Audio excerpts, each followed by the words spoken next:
अस्सलाम वालेकुम, क्या हाल चाल है सबका। उम्मीद करती हूँ कि आप सब खैरियत से होंगे।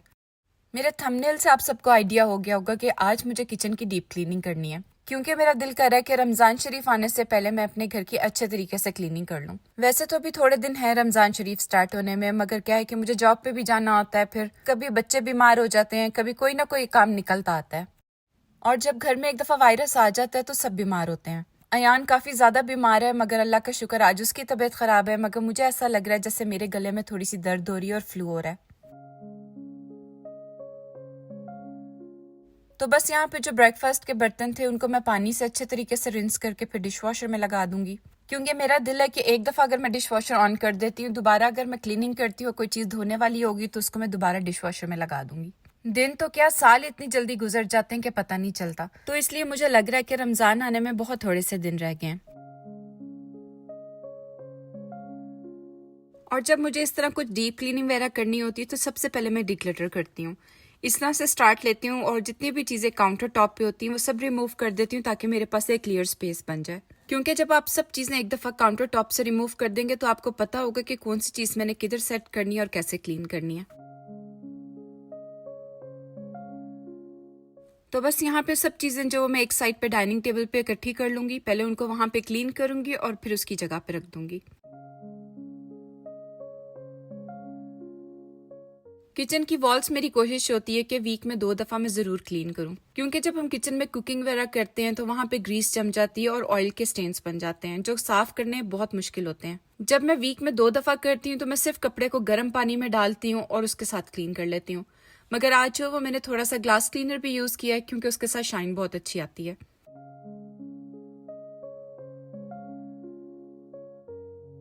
जैसा कि आप देख रहे होंगे कि मैंने हर चीज काउंटर टॉप से रिमूव कर दिया है। इस तरह करने से एक तो मेरी जगह भी अच्छी क्लीन हो जाएगी और उन एरियाज में जिनको मैं रोज क्लीन नहीं कर सकती वो भी क्लीन हो जाएंगे। नॉर्मल रूटीन में काउंटर टॉप जो है वो सिर्फ मैं सोप वाटर के साथ क्लीन करती हूँ, मगर आज जो है वो मैं ग्लास क्लीनर यूज करी हूँ। जैसे मैंने आपको बताया कि शाइन बहुत अच्छी आ जाती है। और आज मुझे कुकिंग नहीं करनी थी तो इस वजह से मैंने सोचा कि मैं डीप क्लीन करती हूँ किचन, और जब मेरा घर साफ होता है तो मुझे बहुत अच्छा फील होता है।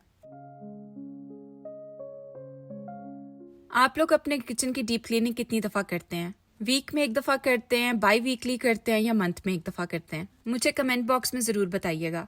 और साथ ही जो मेरे चैनल पे न्यू सब्सक्राइबर्स आए हैं उनको मैं वेलकम टू माय चैनल कहना चाहती हूँ, और जो मेरे पहले से सब्सक्राइबर्स हैं उनको वेलकम बैक अगेन कहना चाहती हूँ। एग्जॉस्ट फैन जो है इसको साफ करना बहुत ज़रूरी है, क्योंकि जब हम कुकिंग करते हैं या फ्राइंग करते हैं तो यहाँ पे बहुत ज़्यादा ऑयल जमा हो जाता है। इसके फिल्टर को मैं दिखाना भूल गई हूँ, वो भी मैंने पानी में डिप करके रखा हुआ है काफ़ी देर से, ताकि उसके ऊपर जो ग्रीस जमी हुई है वो आराम से निकल आए। जब हम इन चीज़ों को डीप क्लीन करते हैं तो इनका जो काम होता है वो बहुत स्मूथ हो जाता है।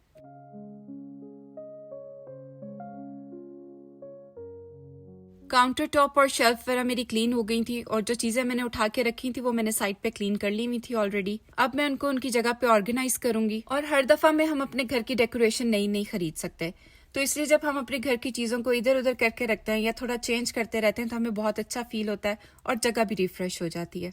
मुझे अपनी ये फ्लोरल केटल बहुत अच्छी लगती है। इसके साथ मैंने शुगर पॉट भी खरीदा था और ये मैंने तीमू से लिया हुआ है। क्लीनिंग के साथ जो चीज़ मुझे रीस्टॉक करनी है, रीफिल करनी है, वो भी मैं करके रखती रहूंगी। कॉफ़ी मशीन के अंदर पानी खत्म था तो मैंने सोचा वो भी रीफिल कर देती हूँ। इसका जार जो है वो मैंने कल ही वॉश किया था, इस वजह से मैंने आज वॉश नहीं किया। और ये जो कॉफ़ी पॉट्स आप देख रही हैं ये मशीन के अकॉर्डिंग डिज़ाइन हुए होते हैं। इस मशीन से पहले मैंने कभी भी ब्लैक कॉफ़ी नहीं पी थी, मगर जब से मैंने इसकी पीनी शुरू की है तो मुझे बहुत अच्छी लगती है।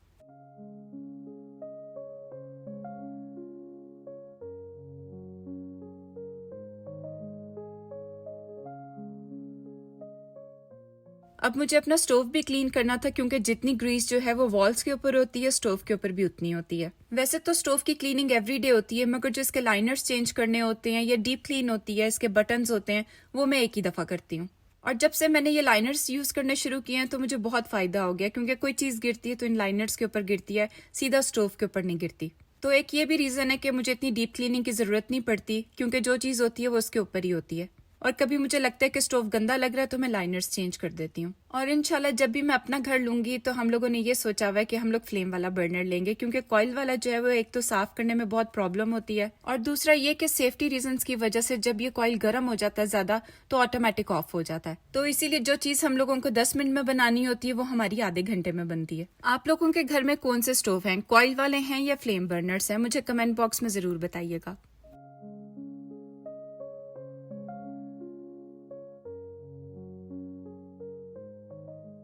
काफी दिनों से मैं सोच रही थी कि मुझे अपना ये कटलरी वाला भी ड्रॉर साफ करना है, मगर मैं वेट कर रही थी कि जब मैं डीप क्लीन करूंगी किचन का तो उसमें मैं ये साफ करूंगी। मुझे स्टोरेज बॉक्सेस ऑर्गेनाइजर्स यूज करने बहुत अच्छे लगते हैं। ऑर्गेनाइजर्स यूज करने से आप देख रहे होंगे कि हर चीज सेपरेट पड़ी हुई है, और जब आपको जल्दी में कोई चीज चाहिए तो आपको ढूंढनी नहीं पड़ती, वो आपके सामने ही होती है।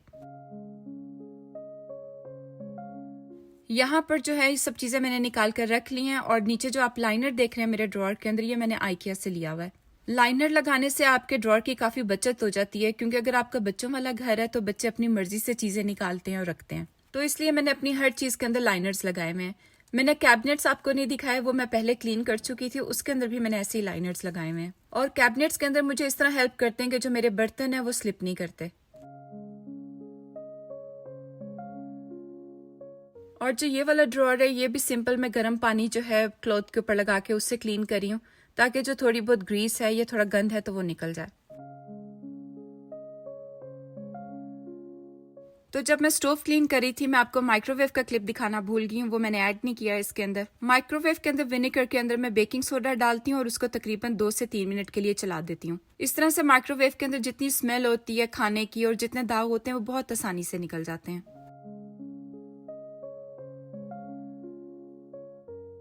और जब मैं अपना फ्रिज क्लीन करती हूँ वो भी इसी तरीके से करती हूँ, क्योंकि फ्रिज जो है वो ऐसी चीज है जो रोज आपकी यूज होती है और दिन में कई बार यूज होती है। तो फ्रिज की जो शेल्फ्स हैं वो भी मैं गर्म पानी वाले कपड़े के साथ क्लीन करती हूँ, और जो चीज मेरी एक्सपायरी डेट के करीब होती है उसको मैं आगे कर लेती हूँ, और जो फ्रेश होती है उनको जरा पीछे कर देती हूँ, ताकि जो एक्सपायरी डेट वाली है वो पहले यूज हो जाए।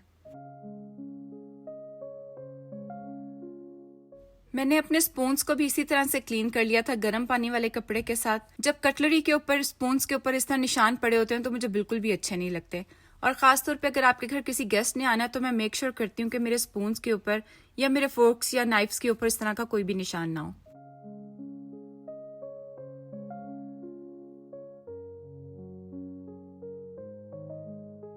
क्लीनिंग के साथ साथ मैं रीफिल भी करी थी। जो जिप लॉक्स हैं उसके जो सैंडविच बैग मेरे पास पड़े हैं उसके अंदर मैं रीफिल करूंगी। अगर आपके पास ऑर्गेनाइजर्स नहीं भी हैं तो आप DIY प्रोजेक्ट्स के साथ बना सकते हैं, और अगर आप वो भी नहीं करना चाहते तो जो चीजें आपके पास हैं अगर हम उनको सही तरीके से रखते हैं, एक तो हमारी जगह नीट लगती है और खूबसूरत लगती है।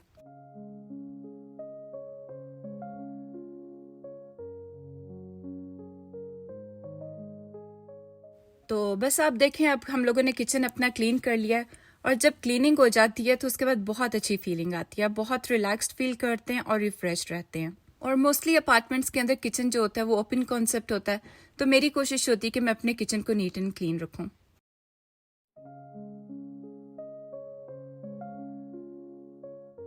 ये सारा काम करते हुए मुझे 2 से ढाई घंटे लग गए थे। वीडियो बनाते हुए भी बहुत टाइम लग जाता है, बहुत एफर्ट लगती है, क्योंकि आपको कैमरा कभी किसी एंगल पे सेट करना होता है, कभी किसी एंगल पे सेट करना होता है, कोई चीज आपको रिकॉर्ड करनी है और कुछ नहीं करनी। मैं हमेशा कहती हूँ कि जब आप इस तरह की डीप क्लीनिंग करती हैं, कोई ऐसा काम करते हैं जिसमें थोड़ा टाइम लगता है, तो मेक श्योर किया करें हमेशा छोटी छोटी सी ब्रेक्स लिया करें। जब मैं किचन क्लीन कर रही थी तो उसमें मैं ब्रेक्स भी ले रही थी। जैसे स्टोव और काउंटर टॉप कर लिया था तो मैं थोड़ा सा बैठ गई थी, फिर उसके बाद मैंने जो बाकी की चीजें थी वो की थी, उसके बाद फिर रेस्ट किया था। और अब किचन क्लीन होने के बाद मुझे कॉफी की जरूरत थी, तो इस वजह से मैंने कॉफी बनाई है। मैं अपनी कॉफी इंजॉय करूंगी अब। तो ये था मेरा आज का व्लॉग। आई होप आप सबको पसंद आया होगा, और अगर पसंद आया है तो उसे लाइक करना मत भूलिएगा, और अगर अभी तक आपने सब्सक्राइब नहीं किया तो प्लीज़ मेरे चैनल को सब्सक्राइब कर दें, और एक छोटा सा कमेंट ज़रूर किया करें, मुझे बहुत अच्छा लगता है आप लोगों के कमेंट्स देखकर। आज के व्लॉग के लिए इतना ही, अगले व्लॉग में मिलेंगे इंशाल्लाह। तब तक के लिए अल्लाह हाफिज़।